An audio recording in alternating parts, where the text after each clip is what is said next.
요즘 전 세계가 도널드 트럼프 대통령 SNS만 바라보고 있죠. 이미 캐나다, 멕시코에 25%, 중국엔 추가 10% 관세에 매기겠다고 으름장 났고요. 선거 공약이었던 모든 수입품에 10에서 20% 보편 관세 불씨도 여전히 살아있습니다. 아니, 관세를 이렇게 무기처럼 마구 휘둘러도 되나 싶잖아요. 왜 이렇게 트럼프는 관세에 집착하는 걸까요? 트럼프의 관세 정책과 아주 비슷한 일이 미국 역사에 또 있었습니다. 바로 53년 전 리처드 닉슨 미국 대통령 시절이죠. 오늘은 트럼프와 닉슨의 보편 관세를 딥다이브 해보겠습니다.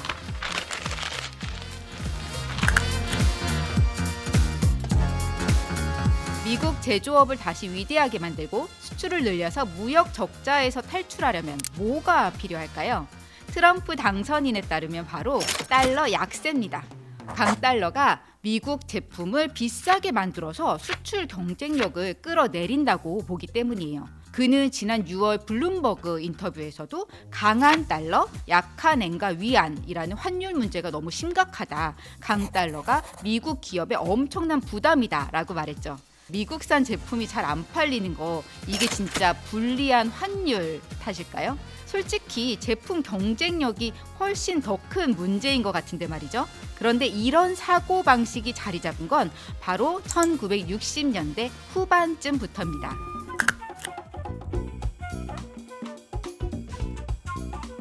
당시에 독일과 일본이 수출을 늘리기 위해서 통화 가치를 일부러 너무 낮게 유지하는 게 미국 경제의 문제라고 봤던 거죠.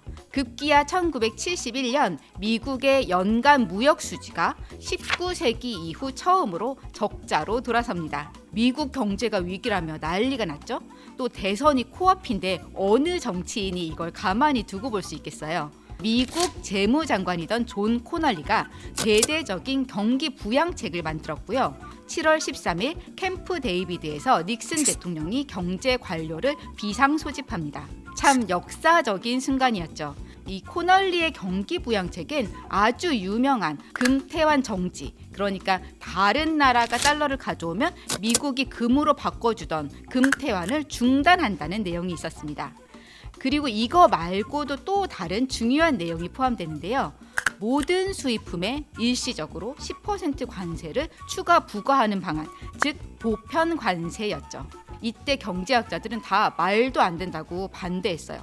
이게 관세를 매기면은 수입품 가격이 비싸지니까 수입이 줄어들 거고, 그러면은 밖으로 나가는 달러보다 들어오는 달러가 훨씬 더 많아지니까 그럼 달러 가치가 오히려 뛸 수 있는 거거든요. 그러니까 경제학적 논리로만 보면은 말이 안 되는 정책이었던 거죠.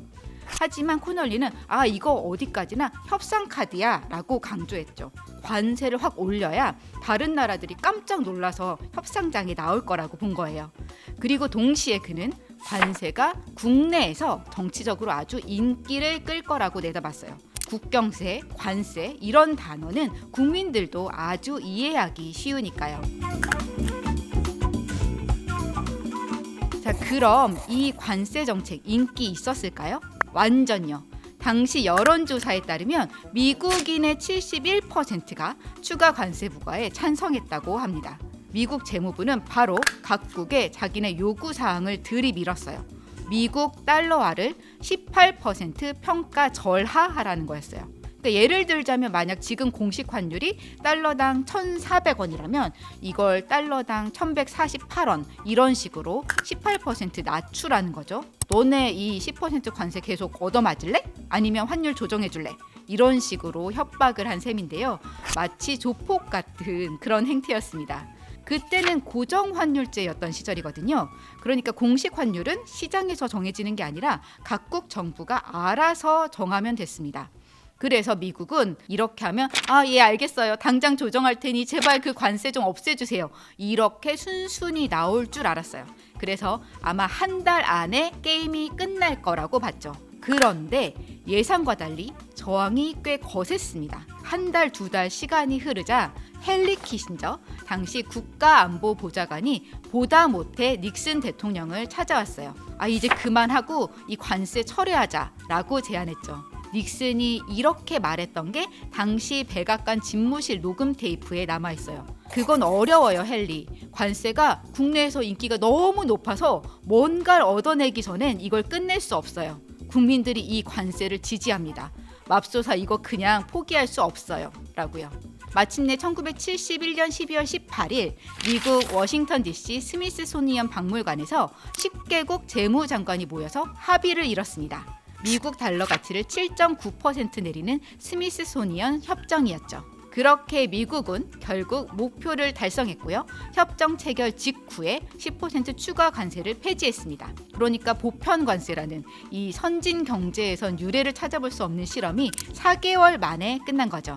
당시 타임지는 이걸 두고 닉슨의 조용한 승리다 라고 평가했어요. 미국 국민들도 이거 지지했죠. 아니 일본과 독일이 미국 요구에 굴복했고 미국은 드디어 달러 약세 시대를 열었으니까요. 그리고 닉슨 대통령은 압도적인 표 차이로 재선에 성공합니다. 그런데요, 이게 진짜로 미국의 승리였을까요? 이제 진짜 결론을 알려드릴게요. 달러 약세가 되면 똑같은 물건을 수입해도 전보다 더 많은 달러를 값을 쳐줘야 되니까 수입 물가가 그만큼 뛰게 되거든요. 또 1973년 중동발 오일 쇼크가 일어납니다. 아주 미국 물가가 이때부터 미친 듯이 급등했죠. 경기 침체에 고물가까지 겹친 스태그플레이션이 닥쳐옵니다. 그럼 무역 적자는 어떻게 됐을까요? 달러를 약하게 만드는 스미스소니언 협정 이후에 미국 무역 수지가 잠깐 흑자로 돌아서는 듯 했거든요. 그런데 1976년이 되자 다시 적자에 빠졌고요. 지금까지 한 번도 무역 적자에서 벗어나질 못했습니다. 그러니까 달러 약세가 무역 적자 줄이는 데는 아무 효과가 없었던 거죠. 그럼 다시 현재로 돌아와서 트럼프 정책을 좀 볼까요? 지금 트럼프 당선인은 관세를 협상 무기화하고 있죠? 너네 마약 불법 이민 이거 안 멈춰? 그럼 멕시코, 캐나다 관세 25%, 기축통화 달러 안 쓸 거야? 그러면은 브릭스에 관세 100%, 뭐 이런 식으로 너네 관세 얻어맞을래? 아니면 우리 요구사항 들을래? 라고 계속 협박합니다. 이거 53년 전 닉슨 시절하고 너무 비슷한데요. 그런데 그 사이에 이 세상이 얼마나 많이 달라졌나요? 1971년엔 미국의 상품 수입이 GDP의 3.4%밖에 되지 않았어요. 그런데 2023년엔 12.7%에 달하죠. 그만큼 미국 경제의 수입 의존도가 엄청나게 커진 거예요. 또 미국이 협박하면 상대국이 그렇게 호락호락하게 말을 듣는다는 보장도 없죠. 이미 2018년 트럼프 1기 때 관세를 올리니까 중국이 어떻게 했어요? 미국산 제품에 보복 관세에 부과하면서 맞대응했어요. 또 위안화 같이 떨어뜨려서 관세 무력화 시켰고요.